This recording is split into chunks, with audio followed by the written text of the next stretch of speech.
Hello everyone and welcome back to another episode.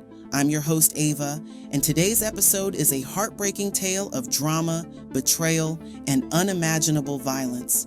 It's the story of two sisters, Tareeka Jones and Jalisa Walls-Harris, whose lives were tragically cut short by a man they once trusted.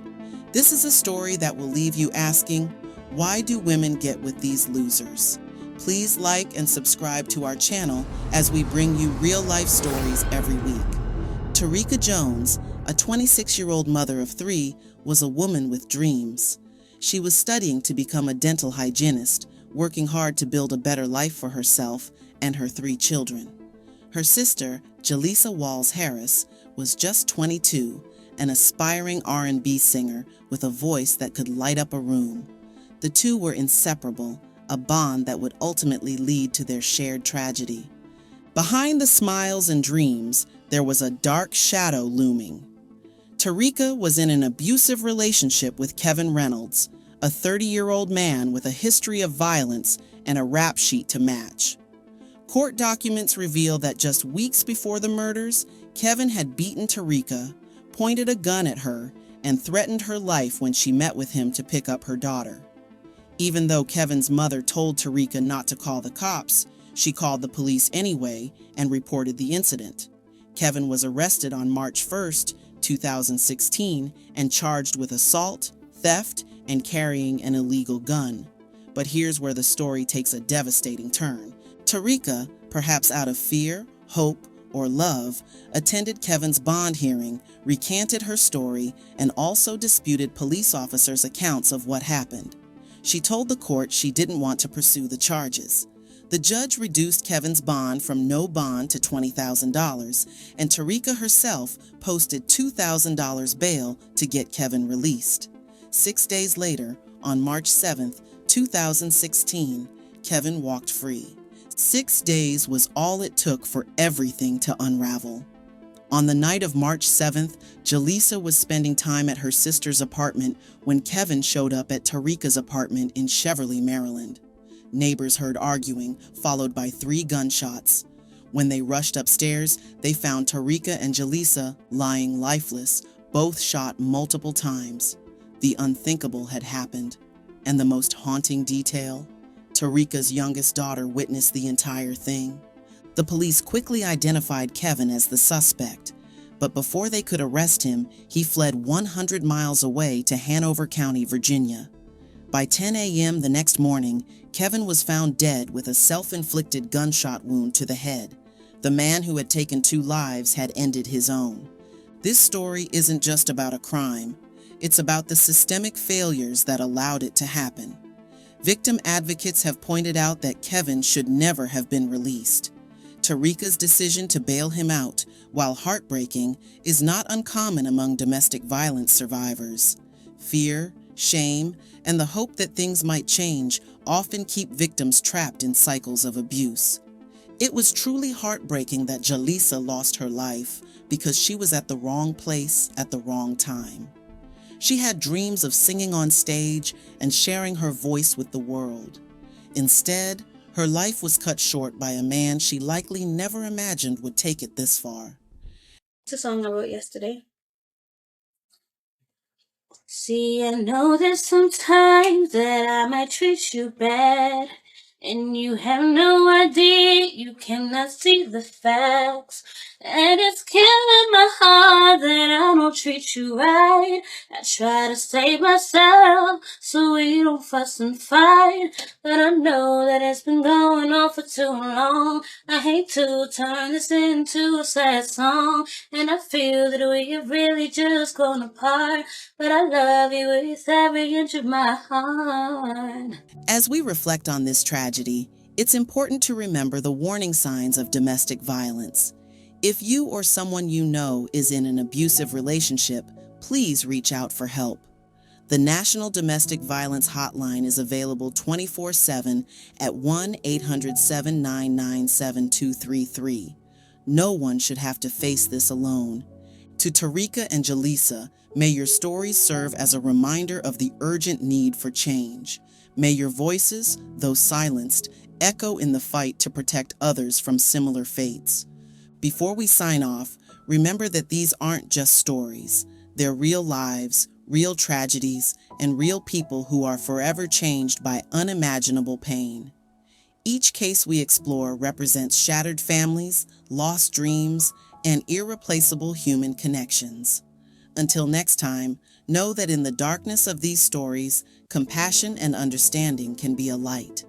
Thank you for watching. Please stay tuned for commentary by DJ. Hey everyone, DJ here, and on this channel, I tell it like it is. If the victim puts themselves in harm's way, I will mention that. I'm not here to disrespect the victims, but I am going to respectfully hold them accountable for their actions. Ultimately, the blame lies solely on Kevin, the murderer.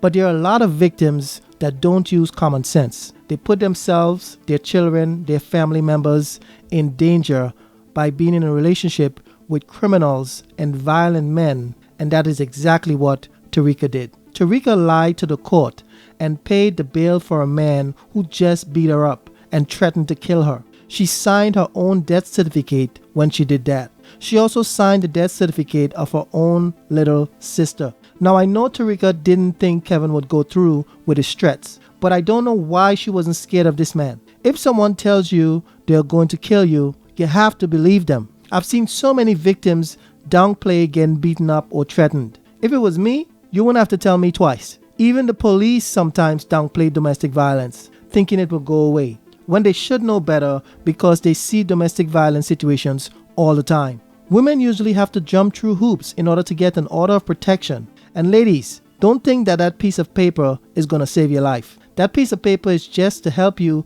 gather evidence. The police expect you to get all the evidence so they can jail your tormentor. But between getting the evidence, waiting for the police to make an arrest, and going through the courts, you could be dead. I've seen many times in domestic violence cases where the police are useless. They wait until you're physically hurt, and sometimes that means that you're already dead before they take any meaningful actions. Let me tell you what you should do to protect yourself. If you have the means to disappear, that is your best option. They can't kill you if they can't find you. If you cannot disappear, which is the case of most women, here is what you should do. First, document everything. Buy cameras, put them inside your apartment and outside your apartment. Put them inside your vehicle. Record all phone calls, save text messages and emails. Give it to the police to get a restraining order, but before you get that restraining order, get yourself a weapon legally, preferably a gun. Tell your family and friends that you are in danger. Ask for help. If you cannot get a weapon, your only other option is really to disappear. Because if someone wants to kill you, your chances of surviving, if they know where you are, is very slim. Let's talk about the judge lowering the bail from no bond to $20,000, allowing Kevin to get out of jail for a mere $2,000. And Tareeka stupidly went and paid that money to get a man out who already told her he was going to kill her. The judge should have never lowered his bail because of his history. He beat up Tareeka, point a gun at her, and threaten her life. In America, if someone could do that and then get out on bail, how does that make any sense? Who's there to help the victim? The courts don't have any common sense, and the victim obviously don't have any common sense either. But the victim is scared, and the victim is being pressured. Victims should not be allowed to recant statements when there's physical evidence that matches what they originally said. Sometimes victims are pressured by the perpetrator or the perpetrator's family to drop the charges. And I'm sure Kevin's mother pressured Tareeka to drop the charges because she was pressuring her to not call the cops on the day Tareeka was assaulted. The problem is, once the charges are dropped, the man goes back and does the same thing again. And just like in this case, it often ends up in murder. I feel a lot of sympathy for Tareeka's sister, Jalisa, because she lost her life due to her sister bailing out this lowlife. Women, if you are trapped in a cycle of domestic violence, you have to find the strength to fight back. Men who beat up women are actually weak. Don't let them take away your life. Don't let them win. Follow my guide and find your way out of a bad situation. Don't be afraid to tell your family and your friends. Don't be afraid to call the domestic violence hotline. I see too many women being abused in silence. Silence is only helping your abuser.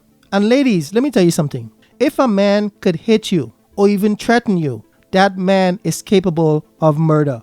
Don't take it lightly when someone makes threats to you. Don't take it lightly when someone abuses you. You have to get a plan. You have to fight back. That's it for this episode. Thank you for watching. I'll see you all in the next video.